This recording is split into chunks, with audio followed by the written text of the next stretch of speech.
So in this video I will be talking about what you use to form your terrain and your base on your landscape. So after you have your styrofoam down and your wood down, you're gonna take Plaster of Paris. And when I buy my Plaster of Paris, I used to go to a craft store and buy a little, maybe it was a gallon bucket, and it was around $8 for a gallon. But what I do now is I go to Lowe's or Home Depot, and I'm sure you can find it other places as well, and I buy a 25-pound bag of a dry mix of Plaster of Paris. It's only $10 for a bag, and it's 25 pounds, and it will go a long way. I always buy double the amount that I need though, because like I said in the past video, you could always reuse it for the next diorama. The Plaster of Paris is basically used to form your,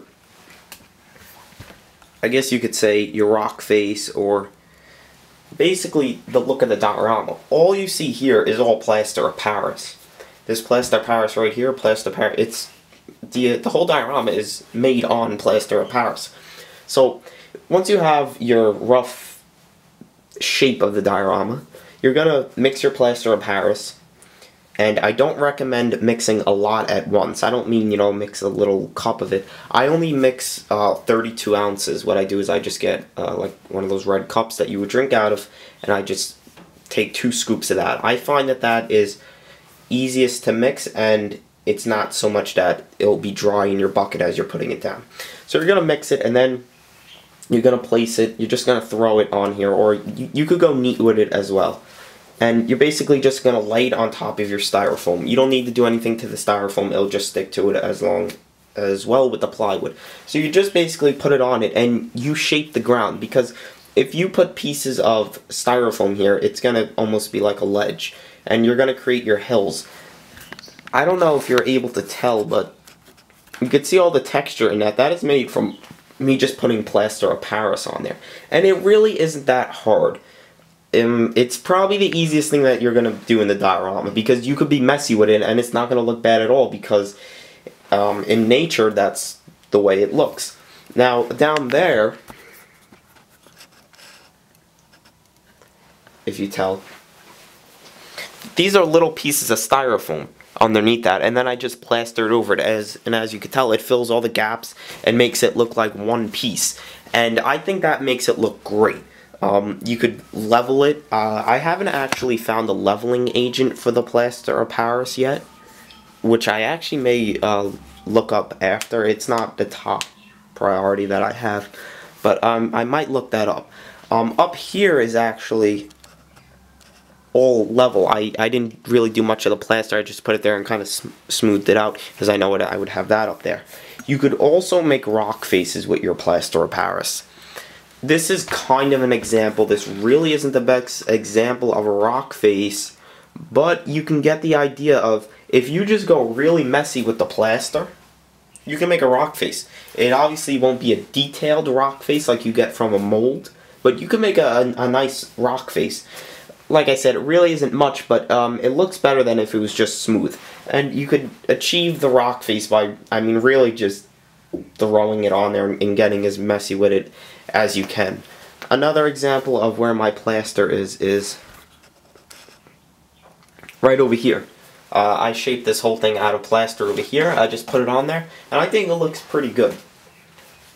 So once you have all your plaster done, the entire diorama is going to be completely white, and you do not want that. And this for the simple reason of, once you cover it in any type of other materials, if that material comes loose and the white shows, it's going to be very noticeable.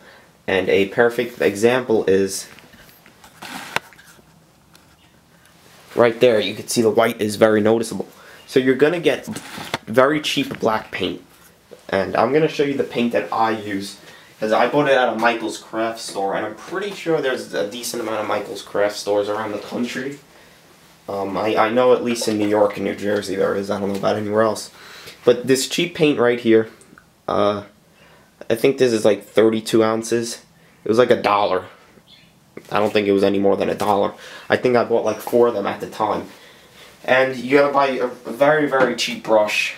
They sell like brushes for like 20 cents in some places. And you're gonna paint the entire diorama black. And you're probably wondering why you're gonna do that. But you're going to do this because the black is a perfect base coat. If you go to cover the diorama in anything, and then, you know, because I've done this in past dioramas, or even if you go to paint a rock face, the base color that you're going to put is black. And someone actually gave me this tip because once I did a diorama and I painted the wall kind of reddish or clay color, and the white plaster showed through, and he told me to paint it black, and I've been listening to him ever since. I've always painted it black, and the black fills in all the white.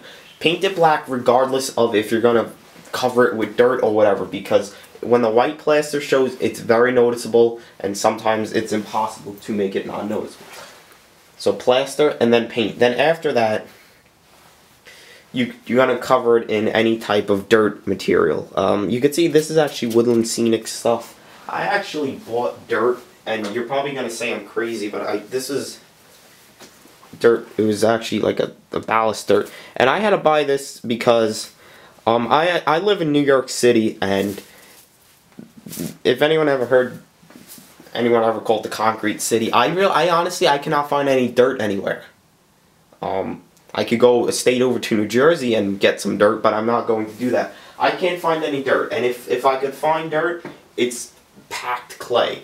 So I don't have any access to any dirt, but if you have access to dirt, what you're going to do is you're going to get the dirt, screen it, and then bake it, because baking it will get all the bacteria out of it, and it'll be a cleaner dirt than if you just took it from outside. I don't know if anyone's going to do that, but that's what I would do.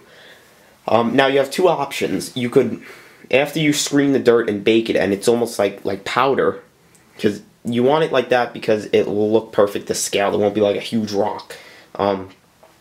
You can either sprinkle the dirt on while the paint is still wet, and you would do this if you don't want any dirt to move anywhere, or if you want to just make it like there'll always be a layer of dirt under it, which I always do.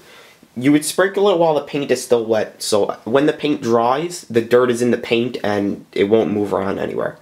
Or you can just lay it on top of it after the paint's dried, but it will still move around and everything. The second option is you could once the paint's dry, you could get Elmer's glue and brush it on. But I found that it's actually better and it's cheaper and easier to do it as the paint is still wet, because the paint will actually grab onto the dirt. In some places, I don't actually glue the paint on, like glue the dirt on, like over there. But in others, like on this hillside, it's glued on there. You can see it's not coming off.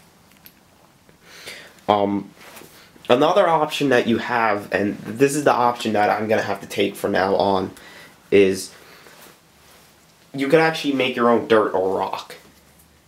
And how to do it is you mix your plaster, and once the plaster is it's still wet but it's mixed, you add paint into it and you get rock like this.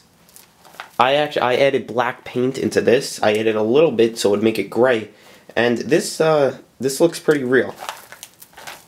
I like it a lot, and a cool thing about it is you could make it to whatever size you want it to. I put mine in a Ziploc bag and then just hammered it. Instructions to make this is you mix your plaster, then you add paint in. You let it dry in here, and then bang out the container, put it in a Ziploc bag. I double Ziploc bag, and then I hit it with a 5-pound sledgehammer. And you could really get it to however fine you want it. You can make it dust, or you can make this big rock like so. I found that to be the best way possible. After you have that much done, you're pretty much onto your scenic details, which is going to be in the next video. I hope you enjoyed this video. It's pretty much the best tips that I could give, and this is what I do when I build a diorama. But always remember the plaster, and one thing never forget is always paint the plaster black. You could even tone up the terrain, like over here you could see I added some white and some yellow in over here, and it really gives it a different look than like just plain black. So I hope you liked it, guys. That was video 2. Video 3 will be out next Thursday, and that will be scenic details. So I hope you liked it, and check back for more.